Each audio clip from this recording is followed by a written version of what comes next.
Our first discussion this evening will deal with the problem of aesthetics. And I suppose there is no matter under greater controversy in the world of culture today. Aesthetics essentially is that part of philosophy which is concerned with the nature of the beautiful. How shall we define beauty? In what way shall we establish the consequences of beauty as a vital force in the experiences of mankind? How shall we define that which is not beautiful and determine, if possible, the consequences of beauty and that which is not beautiful upon the daily experience of human beings? Even the most conservative of our modern dictionaries are in general agreement as to the meaning of the word beautiful. And they all agree that to be beautiful, a thing must be essentially noble, that it must be harmonious, that it must convey a lofty feeling to those who behold it. In other words, to be considered beautiful, a thing must have artistic value, a value which can be readily comprehended and experienced by those without special technical knowledge of the subject. Therefore, a thing that is asymmetrical, deformed or distorted in its parts, cannot be regarded as beautiful.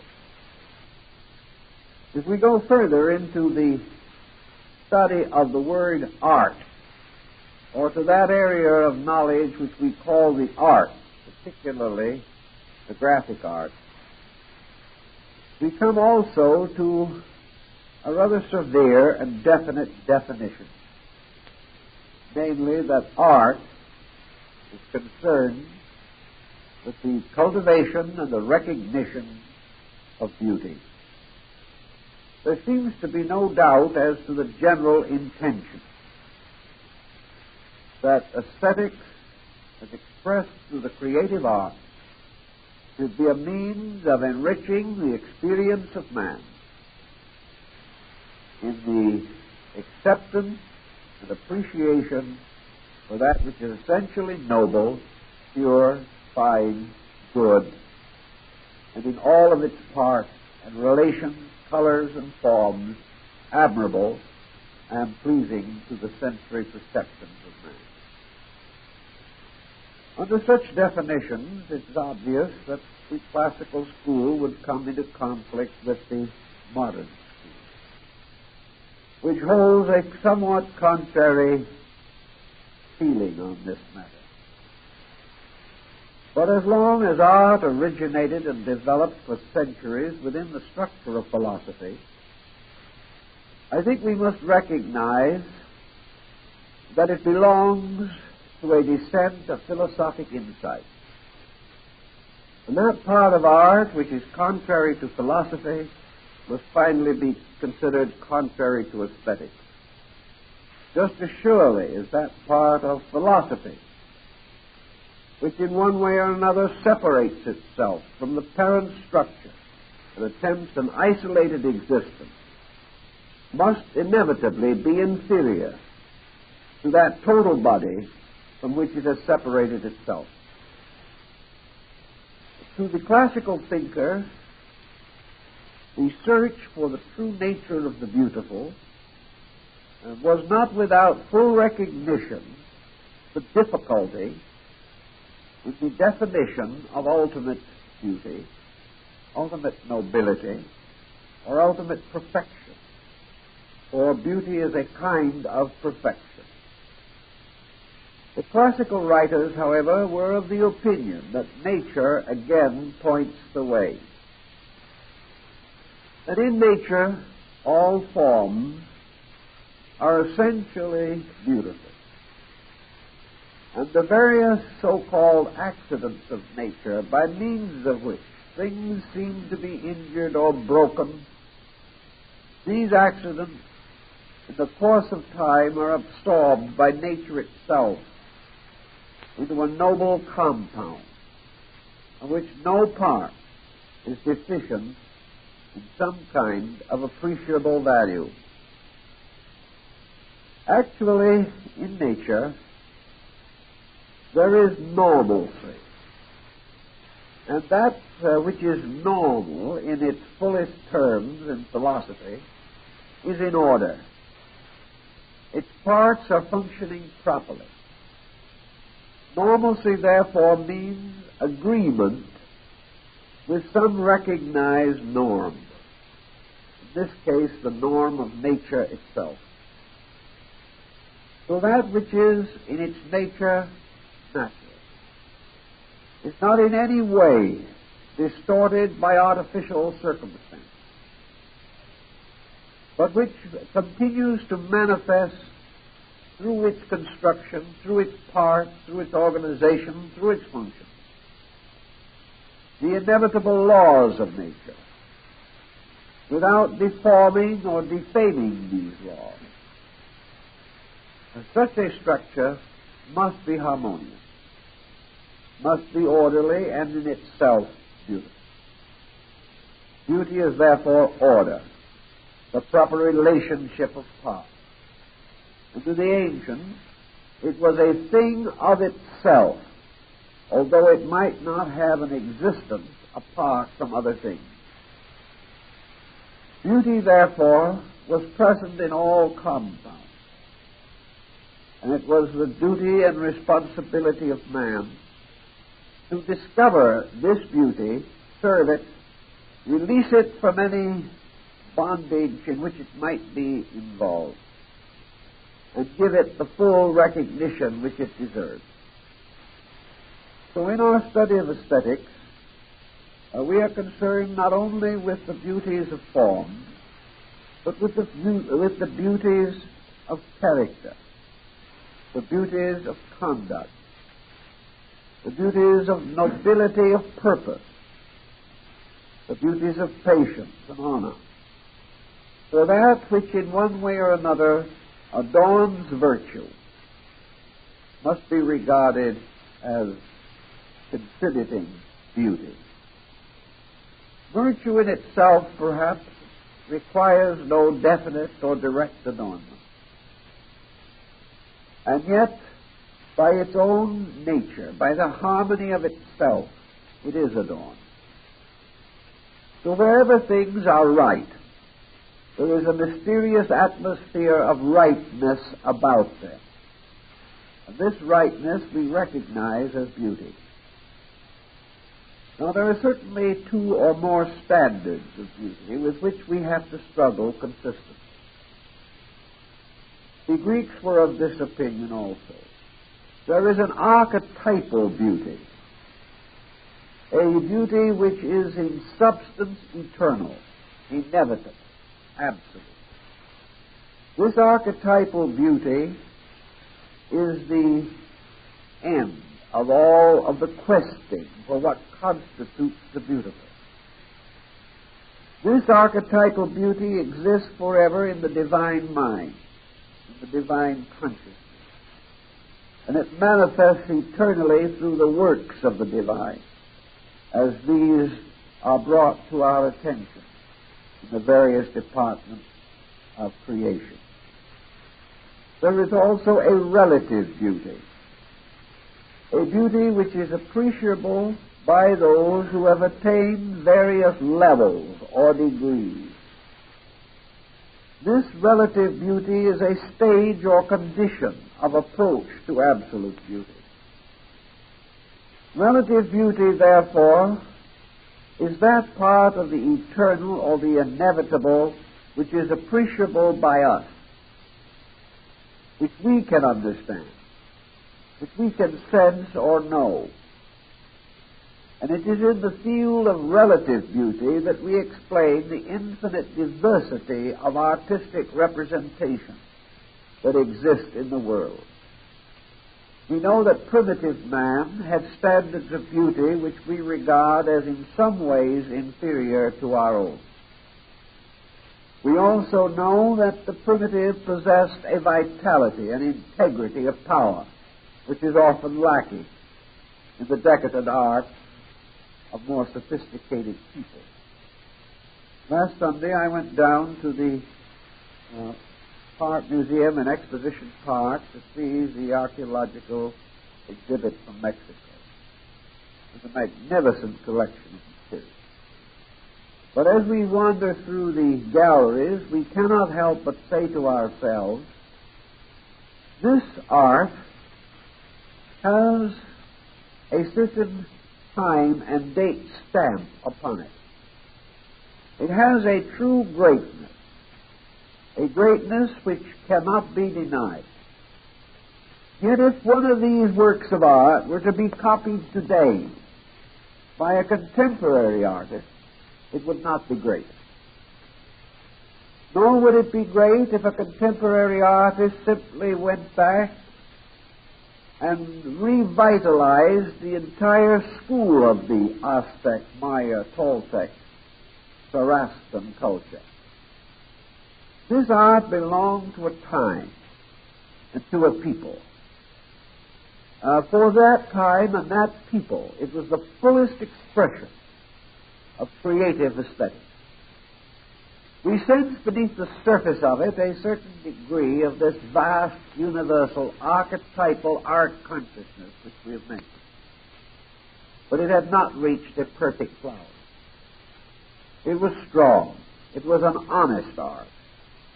It was an art which obviously the people not only respected but enjoyed. To us it might seem barbaric,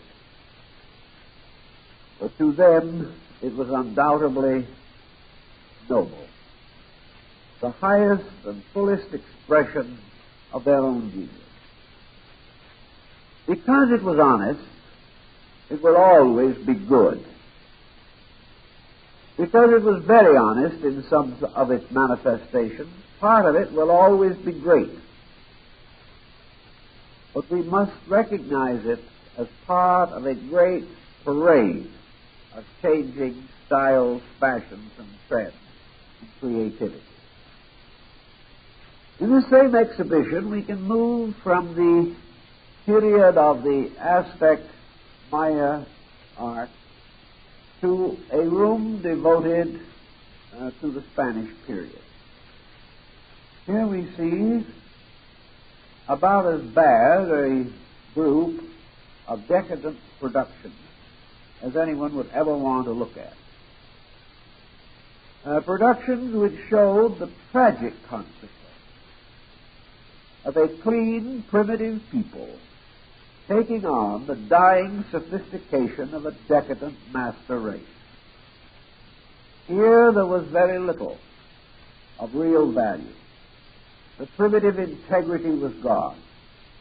A hollow copyism took its place, one in which the worst was perpetuated. Here there was everything but genius, everything but merit, everything but honesty.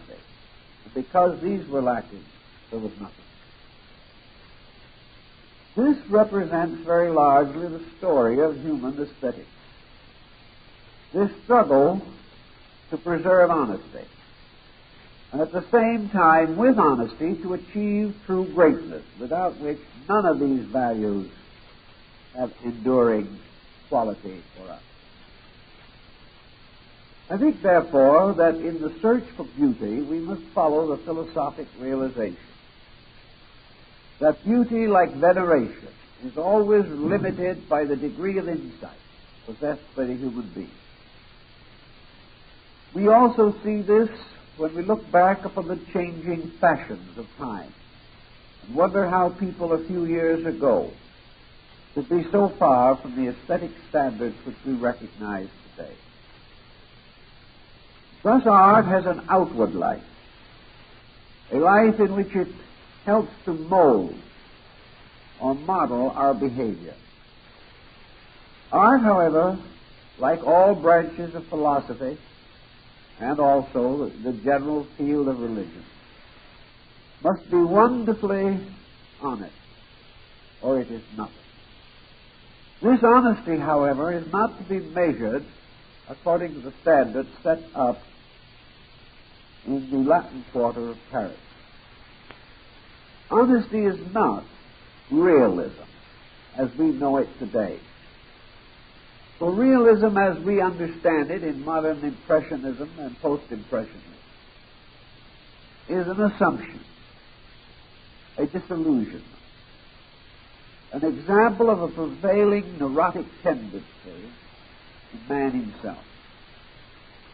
Realism now assumes that whatever we commonly experience in the dying out of a culture, whatever represents the deformities of human nature and behavior, that these are the realities. That man is actually a being inevitably and eternally sick. And to present him in an artistic treatment means that this sickness must dominate the composition. He must be shown in all of his immediate infirmities. He must be depicted as without those graces of consciousness and spirit which perhaps constitute his true humanity. So the entire theory of realism is based on the concept that the worst is the truth.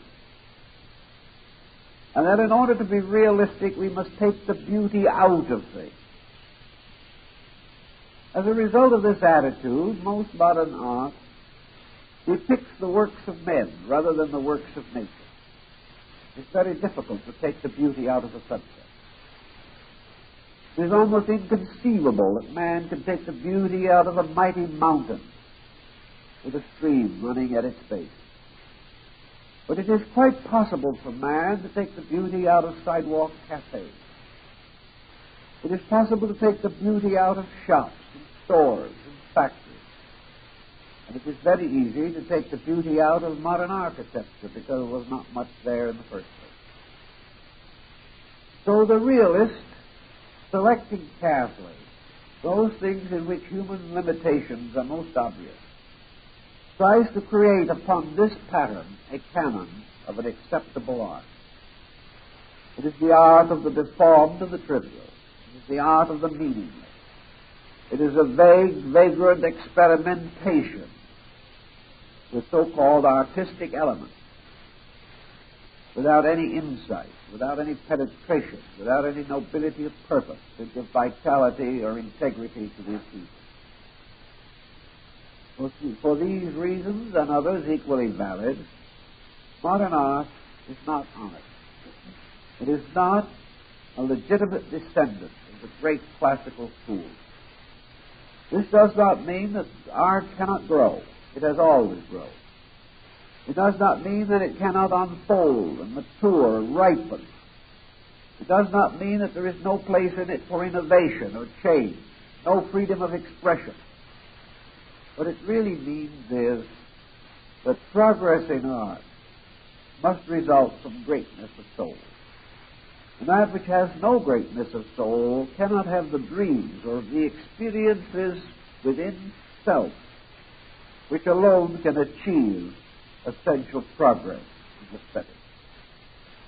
Lacking this inner capacity, the artist, if we should call him such, falls back upon tricks of the trade, falls back upon deceit, falls back upon flamboyance for values which he cannot legitimately supply. Art, moving in, as Plato points out, covers not only the vast areas of natural representation, as in architecture, music, in the laying out of gardens, the painting of pictures, even going so far as the writing of poems, and the marvelous painting of word pictures in the high language of Romance literature.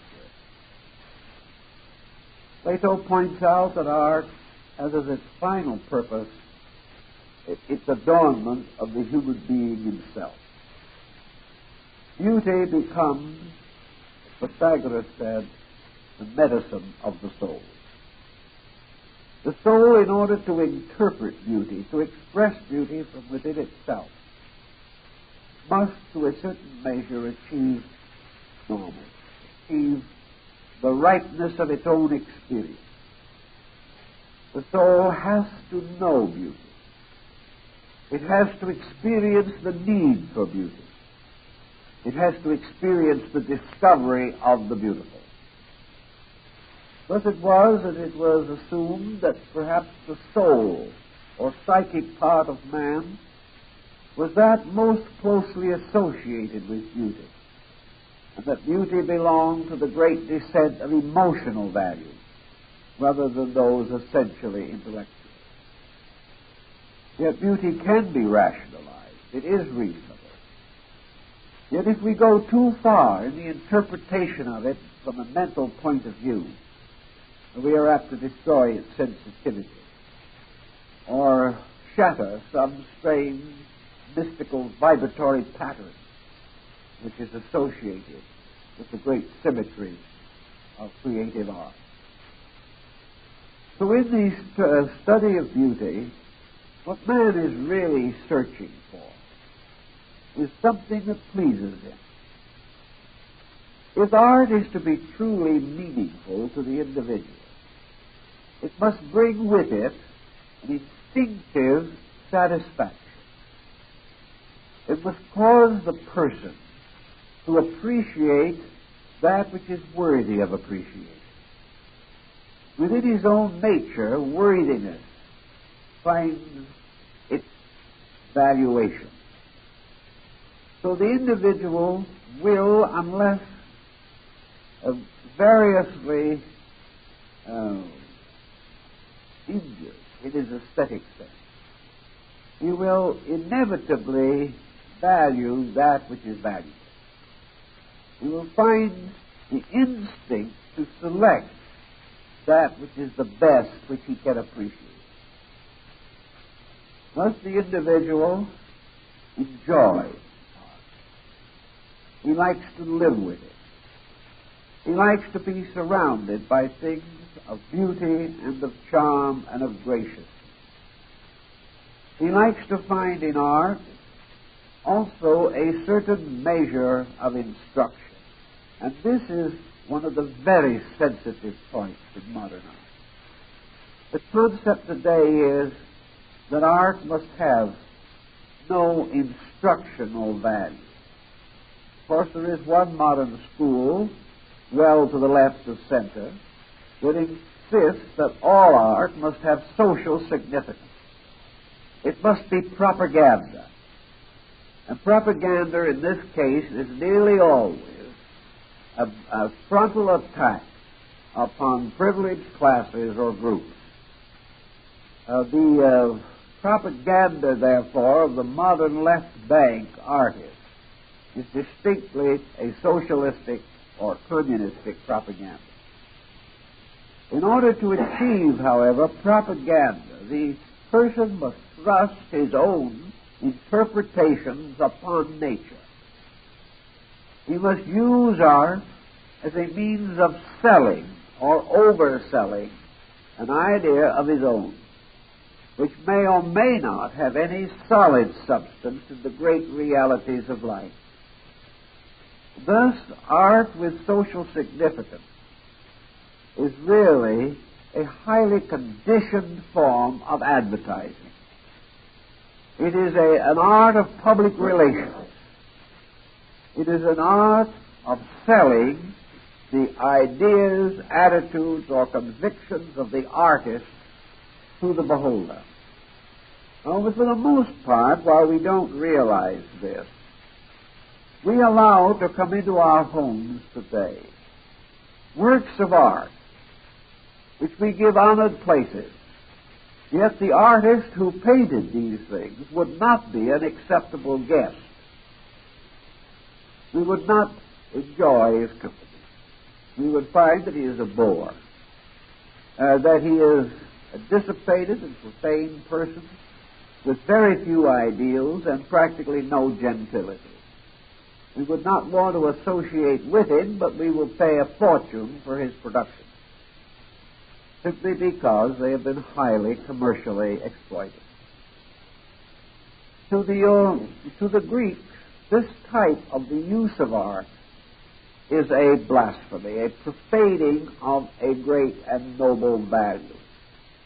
We do not use great things to achieve small ends. We do not bind noble institutions to the fulfillment of the passing whims of generations. And in art, we have no right to use it primarily as a means of exploiting ideas. So the classical masters and the philosophers of art tell us frankly that all art has to have meaning, that an art that is absolutely meaningless is sterile, that an art that conveys nothing cannot convey even itself.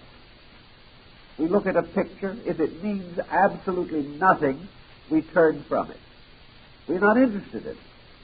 If it awakens no values within ourselves, if it inspires no nostalgic reminiscences, if it suggests no escapes from the monotony of our daily existence, if it seems to possess no virtues and no values, we simply walk away untouched by it. Therefore, while an art should not oversell, it certainly cannot be without some form of reason for its own existence. An art which exists only to support the artist is of no value to anyone. Consequently, we must recognize that great art, which has survived because of some intangible importance in its very structure and nature. Until the dawn of what we call modern times, nearly all great art was religious. It might not be obviously, but for the most part, art was used as a means of revealing ideals. It was not preaching entirely, rather it was teaching. It did not need to preach because the common message which it conveyed was known already to all concerned. But it made a gracious new presentation of this traditionally acceptable message. Consequently, we will find in Europe thousands of Madonnas by great artists, literally thousands of Holy Families, and probably almost as many crucifixions and resurrections, to say nothing of an endless pageantry of saints, martyrs, angels, and related themes. These art productions belong to their time. Many of them would be regarded today as over-sentimental. But they had one value about them, and that is that with a very few exceptions, they would not hurt anyone. You might feel just a little embarrassed at the presence of so much piety, but there was nothing ugly about them, or at least not intentionally. Some religious themes were a little gruesome, and the martyrdom of saints was not an entirely popular subject. But at the same time, it represented an integrity. The saint was dying for his conviction. Therefore, beneath it all, the purpose was to convey value. This value made the art meaningful to its time and helped it to contribute something to the gradual spread of Christian morality. With the rise of modernism in the West, the general trend was secular in art. It became less and less a means of telling anything, until finally it became a psychological art, an art which conveyed only one message, and that is the psychic content of the artist, whether he was a sick man or a well man, whether he was a happy man or an unhappy man, whether he was dissipated and corrupted, or whether he was a person of high sentiments and values. The art became very largely psychological portraiture, and it remains that mostly to this time. The problem then comes back again as to what kind of art is useful. And the Greek would tell us rather simply, and most of the early classic artists and most of the great Oriental masters, that art is a form of ministry. It is a form of providing the individual with a new dimension of insight into value. And with all this value, not the intellectual training of the mind, but the creation of an inward joy, an inward reverence, an inward understanding or insight, by which the individual was glad that this art had been made available to him, the experience added to the richness of his life.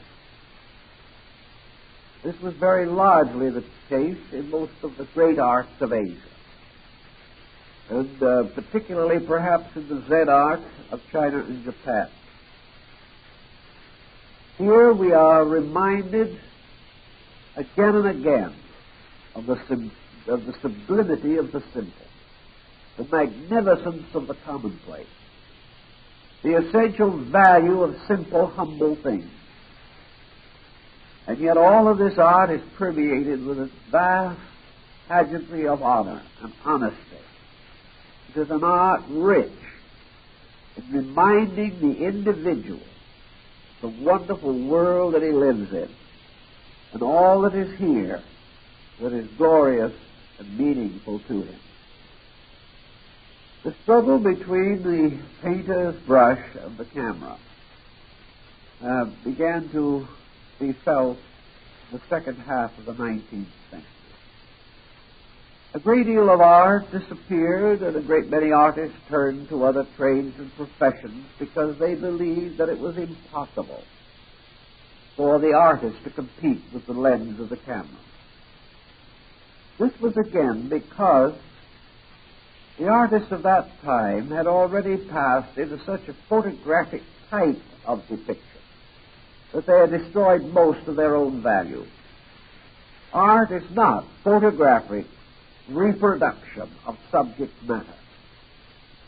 The camera can never be equaled or excelled if you wish to produce a documentary. But a documentary conveys very little more to the beholder than he sees himself as he stands and looks out against the mountains or toward the sea. The great purpose of art is to, in one way or another, release the beauty in things through the discriminating censorship of the material involved in a picture. No great artist painting a scene ever paints it exactly as he sees it. He paints it with a certain discrimination added from his own insight. His purpose is always to remove from the scene the non-essentials which have a tendency to crowd it or to cause it to lose its essential framework. Thus, an artist painting trees against the sky will not paint them as the camera lens will represent them. He will remove certain trees that are not necessary to his picture. He will just leave them out. Or he will move the mountain a little way to the right or left. He will change things in order to bring the picture into its meaning rather than into its immediate form. Thus, as the Hermetic axiom says, art perfects nature. Art perfects it by revealing it, by releasing it, by freeing it from its own confusion. And here we have a very important point. Man is surrounded by so much that he can appreciate very little of it. Art helps to center his attention. Art captures some salient feature, quietly eliminates the rest, so that the person looking at the picture feels he has seen it all. But a large part of this seeing has been within his own consciousness. He may therefore gain a great insight and a great pleasure from the picture, which he could never gain from a faithful photograph of the same subject matter. The color, it is the same. No man can imitate nature completely. No camera film can reproduce natural color perfectly. So the artist creates a color palette of his own, in which he very marvelously interprets and colorites his own insight. If his insight is real, if his love and respect for nature are honorable, if he possesses something within himself of the gentle, kindly, philosophic teacher, his picture will convey the lesson which he intends that it should present. But lacking these characteristics in himself, he can see no more in the object which he paints than he can bestow upon it out of his own insight. Art must therefore have meaning, but it must have studied meaning. It must have meaning that is based upon a code of value. Artists in themselves must represent a standard of life, a standard of value. They must in some way be superior persons in their power to penetrate into the substances and essences of living experience. If the artist is merely one working with technique alone, he will produce soulless products, which will mean very little to himself and will have very slight surviving power. In the search for the beautiful, man also has to realize that his ability to create beauty and his ability to recognize beauty, both of these powers reside in some psychic dimension of his own inner life. Plotinus, in his great essay on the beautiful, tells us very clearly that beauty is a mood, a force, a power, which arising within the individual ennobles him, rededicates him to all things that are fine and true in life. Beauty is an ecstasy of the soul.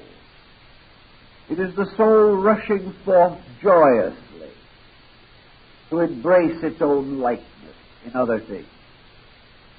It is truth within man finding truth in every other thing. And it is finally the truth in every other thing discovered once more within man.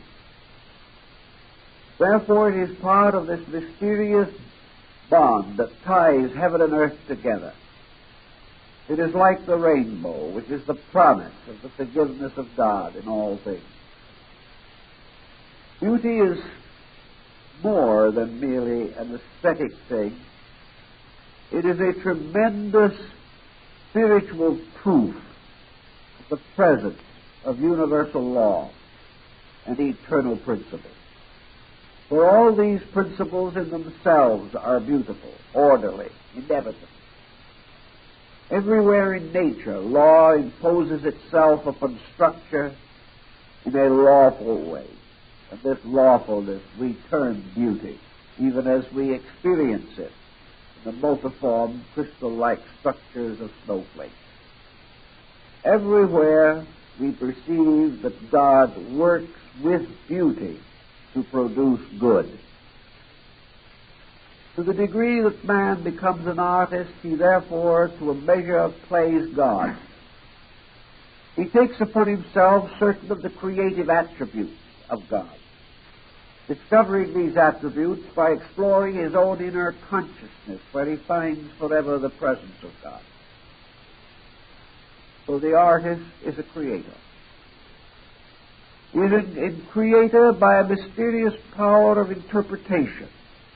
He is not creating something from nothing, but he is taking all the things that are and rearranging them in new patterns, so that art is a new presentation of that which is itself eternal. Art is also a sort of eagerness to discover the beauty in things in which this beauty may seem to be concealed. Art is a sort of game, an eternal effort to discover value, to solve the riddle which nature confronts us with, the riddle of finding the good in things which seem to be bad, to finding the eternal in things that seem to be born and die, to find the unchanging nature of the infinite in things which appear to be in continuous and perpetual change. All of these factors together mean that art is involved in a kind of mystical experience. And just as surely as illumination comes to the sage, so the form and nature of this illumination is very often a beautiful experience. An experience of light and color and melody and sound and harmony.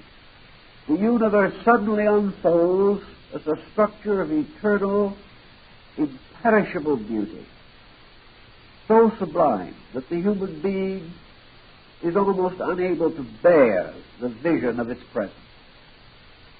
Before this beauty, man falls. He sinks into the sense of his own insignificance. This beauty overwhelms him, producing a strange ecstasy in his own nature. So that everywhere the search for truth is an experience of beauty of some kind. Beauty of thought, beauty of word, beauty of conduct. And everything that is worthy of emulation is worthy because it has a nature which a man can reasonably and graciously copy or admire. So the ancients were very clear in their sense of the religious meaning of beauty. They warned against the perversion of its principles. They warned against the corruption of its very structure or the prostitution of its principles. They also pointed out that experience, long even in olden times, indicated that as beauty failed, so peoples failed. The loss of beauty heralded the end of civilization. When men could no longer discern that which was truly noble, when they would no longer sacrifice the lesser parts of themselves to the preservation of greater good, these men were then no longer suited to preserve cultures or civilization or to extend their dominions and domains. That people which lost beauty within itself was already dying, and in a few years its physical, visible structure would also be destroyed. Moral beauty, as we are told, has to do with the nature of conduct. And in this we also have some recommendations and suggestions out of the past.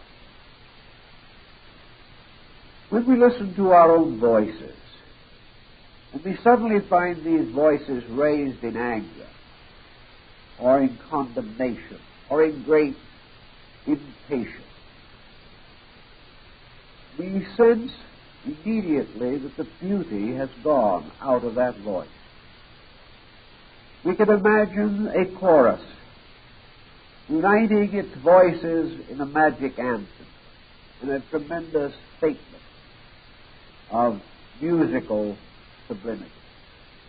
And we can imagine the howling, shouting cries of a mob. Perhaps a mob such as came finally to dominate France during the Revolution. We hear in one the noble strains of an exalted spirit, and in the other bitterness, sharpness, hatred. We see in the second the horror of a world that has lost control of itself. And we have this same experience in our own daily living. We look into a mirror. We see our faces distorted by hate, anger, grievances of one kind or another. We see the motions of our bodies made brittle and unpleasing due to the stress and strain of nervous tension. We observe how worry lines the face and takes the graciousness from it. How long-held attitudes of spite and grievance drop the corners of the mouth and form sad, hard lines upon the features. We see how the lack of beauty in ourselves finally communicates itself to the body. But what we do not fully understand is that this loss of beauty is also communicating itself to the mind, to the vitality, to the structure of our fabric, and is opening us to disease and sickness and misery, and is gradually taking away from us all of these better values which we should be cultivating. So that sometimes we see in the kindly face of age the beautiful expression of a patient and enlightened soul. We sense the deep nobility of the face of Plato, and how also wisdom shone through the less attractive features of Socrates, a man not handsome in his body, but in whose eyes and in his face was a great light of insight, a great wonder of understanding, so that when a disciple was once asked how he could endure the ungainly appearance of the teacher, the disciple replied quite simply and honestly, "I had never noticed that he was not handsome." The inner life of things, shining through, not only reveals the beauty of the soul, but smooths the way of life in many, many regards and respects. It helps us to have a richer life, a happier life, kinder life. And anything which causes asymmetry to arise within ourselves is not good. Any emotion or attitude that is not beautiful is harmful. And no amount of explanation, no justification can be advanced, any more than we can justify an example of bad art simply because of the time in which it was produced, or the circumstances through which the artist may have passed. Bad art is bad art, regardless of how, when, or where it was created. And a bad disposition is a tragedy, no matter how much the individual can apparently justify his attitude. So as we seek to make the world more beautiful through art, we also attempt to work the transformations of art upon our own character, thus leading us to a more advanced and enlightened relationship with the world in which we exist. And this brings us naturally to perhaps the crowning level of philosophy. That phase or branch which is sometimes not included within the 6 branches of the philosophic system, but which was essentially added by the Neoplatonists of Alexandria, who realized that the great structure of philosophy not only arose from one essential principle, but in the end must be gathered again into one essential substance. So they created the 7th branch of philosophy, which they call Theurgy. And perhaps we can best describe Theurgy as a divine kind of magic, It is the magic of the working of God in man. It is the magic and mystery of enlightenment. It is the alchemy of transmutation, which is accomplished as the result of what Pythagoras calls the philosophic life. So theurgy is that branch of philosophy which has been most completely neglected for nearly 2,000 years. For today we seldom, if ever, hear any reference to the philosophic life. We know that there are many scholars and many great individuals. And we study the biographies of great philosophers and scholars, and we are told that one was a dyspeptic, another was unable to gather his resources together to maintain his own family, or a third had the most extraordinary and delinquent personal habits, and another was a political fanatic. These studies that they had made, by which they gained a great distinction for the reasonable and logical unfoldment of ideas, seemingly never touched their lives. They became learned but not wise. They became brilliant but not good. They became skillful but not happy.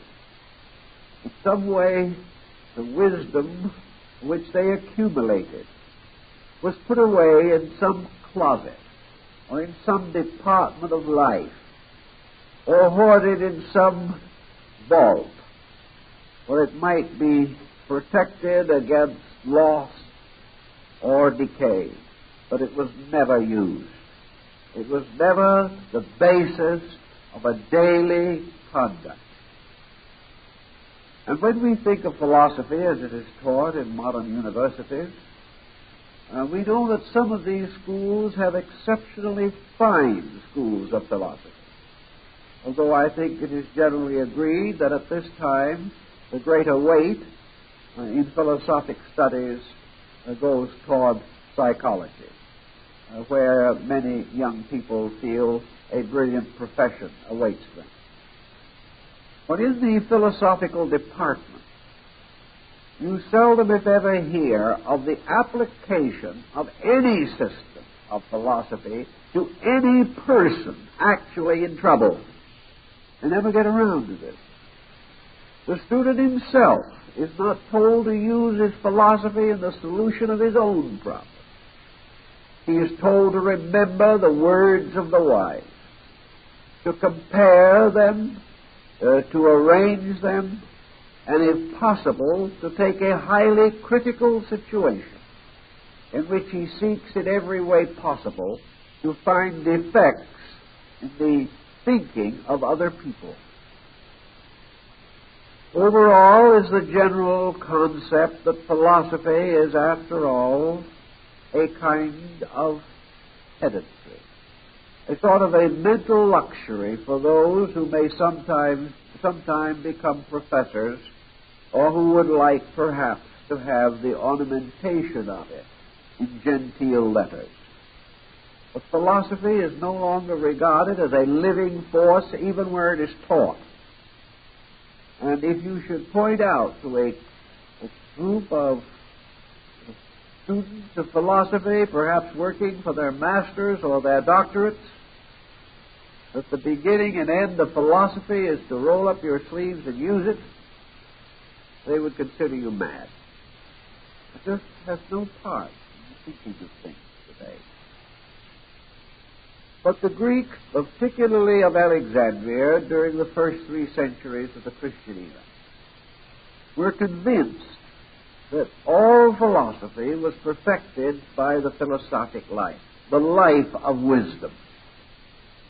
That no matter how brilliant you became, or how much you were able to remember, or how conversant you became with systems, you had only a brittle, superficial grasp of things, unless in some way you could transmute knowledge into insight and understanding within your own experience, within your own consciousness itself. Therefore, as Plotinus said to one of his young disciples, make philosophy your journey. use the philosophic system as a guide to conduct, as something to be continuously applied to the problem of your own day. It would seem very strange that an individual would spend many years studying Aristotle or Plato, and then in any difficulty that arose had to go to someone else for help. It simply meant that this person had never really thought of philosophy as a living instrument. He thought of it only as a cultural embellishment. He thought of it as something that it was nice to know, like a good suit of clothes. It was a status symbol. If you could toss the right words around, it seemed rather important. But to use these ideas represented a new dimension of approach to wisdom. And this was what the Greek Alexandrian Neoplatonists referred to as Theurgy. It was the transmuting, magical power of wisdom operating in the daily life of the person. It meant that as wisdom increased, the individual increased. It meant that with every new discovery there was new richness of character, new nobility of action. And of course, all of the theurgical arts had to do with man's victory over doubt. Doubts in some way were the weaknesses of men. Man, forever uncertain of his own behavior and less certain of the behavior of others, lived in a world of doubting, a world in which he had inadequate faith built upon inadequate knowledge. It was the duty, therefore, of theurgy, so to say, as a part of philosophy, to dispel man's most common and frequent doubts, particularly his doubts concerning providence, concerning God, concerning the nature of good and evil, and the eternality of the world. If man was able to clarify within himself his doubts about justice, if he could really believe to the very core of his nature that he did live in a universe that was essentially just,